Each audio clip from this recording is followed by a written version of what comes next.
वक्त से पहले किस्मत से ज़्यादा किसी को कभी भी कुछ भी नहीं मिलता।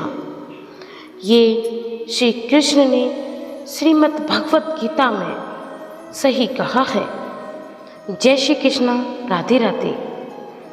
आपने बहुत लोगों को देखा होगा कि वह बहुत कठिन परिश्रम करते हैं, बहुत मेहनत करते हैं। कठिन परिश्रम के बाद भी वो सफल नहीं हो पाते और एक टाइम आता है जब वो निराश हो जाते हैं। उस वक्त उन्हें किस्मत ना होकर हार कर ये सोचना चाहिए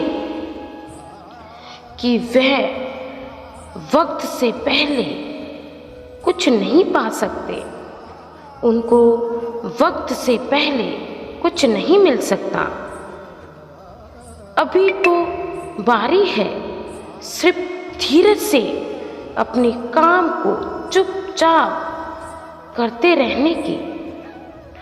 और आप अभी हार मान गए तो सफलता आपसे कोसों दूर चली जाती है,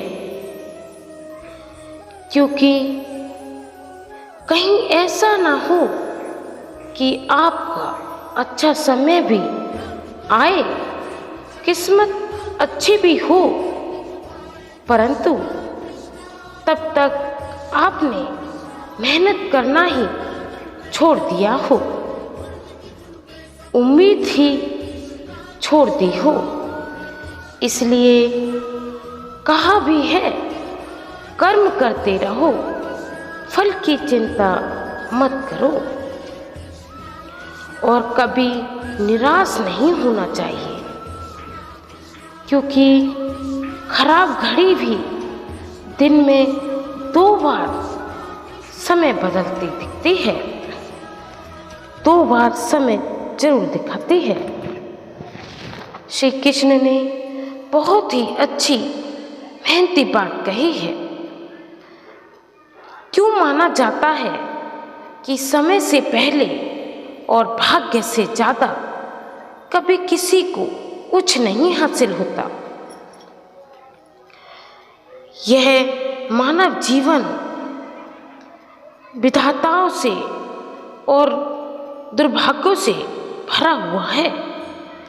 यहाँ व्यक्ति अपनी इच्छा अनुसार लक्ष्य का चुनाव करता है। उस लक्ष्य की प्राप्ति हेतु अपने कर्तव्य का निर्वाह करते रहना चाहिए। संघर्ष करता है क्योंकि समाज व्यक्ति का अकल उसकी सहायता से करता है। जैसा कि कहा भी गया है, कभी कभी लक्ष्य की प्राप्ति नहीं होने पर व्यक्ति को निराश होना स्वाभाविक है।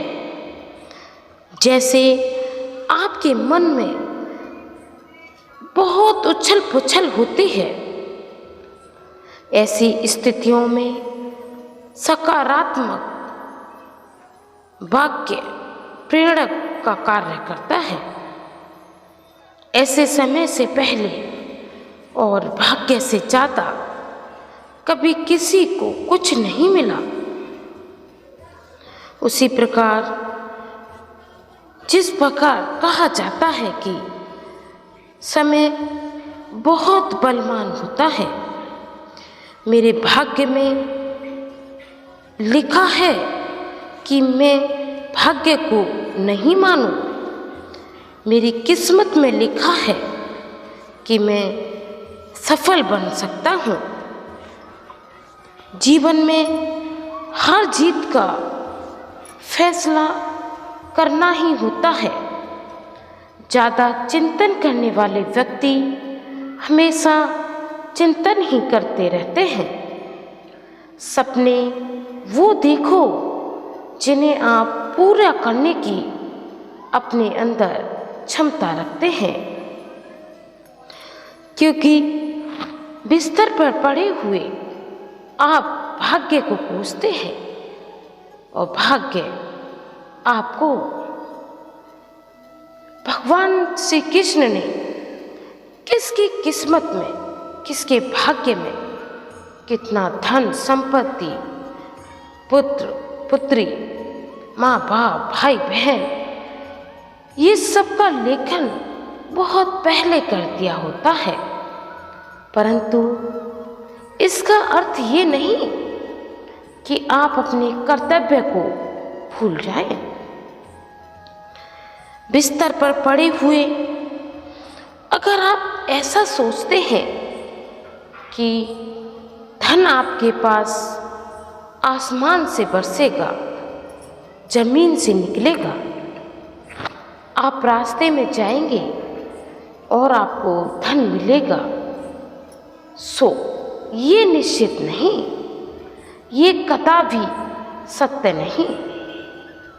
धन प्राप्ति के लिए आपको संघर्ष करना होगा, कठिन परिश्रम करना होगा, समय पे बिस्तर को छोड़ना होगा, ये नियति है। अगर इतना ही आसान होता हर चीज को पा लेना, तो श्री कृष्ण को मथुरा से वृंदावन, वृंदावन से काशी घूमना न पड़ता। द्रौपदी का इस धन के पीछे चीरहरण न हुआ होता। श्री कृष्ण ने खुले शब्दों में श्रीमद् भगवत गीता में बहुत सुंदर सी बातें कही हैं। एक स्टोरी जो मैं आपके साथ शेयर करती हूँ। एक बार की बात है, एक राजा और एक रानी एक बहुत बड़े राज्य में राज्य करते थे। बहुत धनवान थे, अपूर्ण धन था उनके पास, पर नहीं थी तो कोई संतान। अब वो दिन रात यही सोचते रहते कि हमारे बाद इस राज्य को कौन चलाएगा। वो अभिमान में भरपूर रहते थे, किसी को दान दक्षिणा, मान सम्मान, भिक्षुक को भिक्षा देना, ये सब राजा के हाथ में था ही नहीं। परंतु ये सब देखकर रानी का दिल बहुत दुखी होता था। वो सोचती, इतना धन है तो क्यों ना हम अपने राज्य में जो जरूरतमंद लोग हैं उनकी मदद कर दें। परंतु राजा को ये बर्दाश्त नहीं, क्योंकि एक टाइम पर वो राजा बहुत गरीब हुआ करता था। मेहनत करके आगे बढ़ा, समय रहते एक बहुत बड़े राज्य का राजा बना। उसको सदैव यही रहता था कि कहीं मेरा अपमान ना हो जाए, मेरा धन वापस ना हो जाए। इसलिए वो ना कभी किसी को कुछ देता और ना लेता। पुत्र या पुत्री ना होने के कारण उसको बहुत चिंता रहती थी।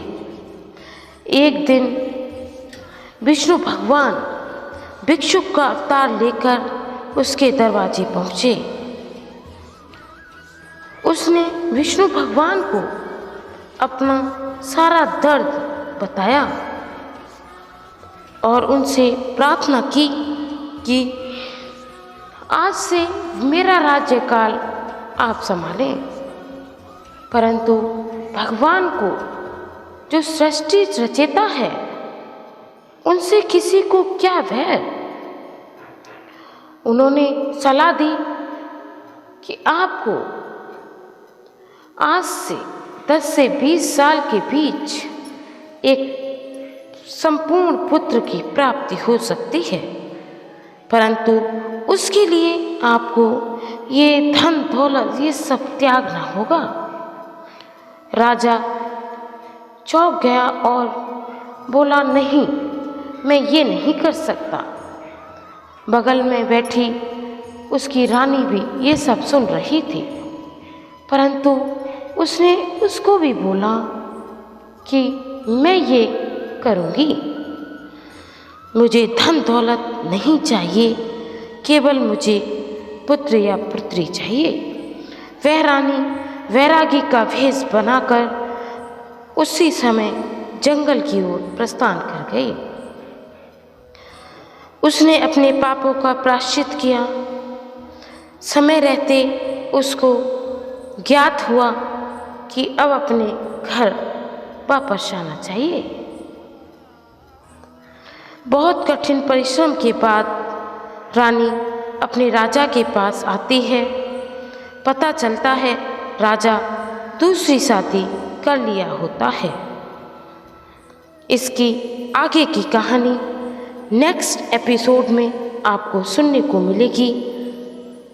उससे पहले चैनल पर नए हैं तो चैनल को लाइक एंड सब्सक्राइब करें। मोटिवेशनल स्टोरी सुनने के लिए चैनल को सपोर्ट करें।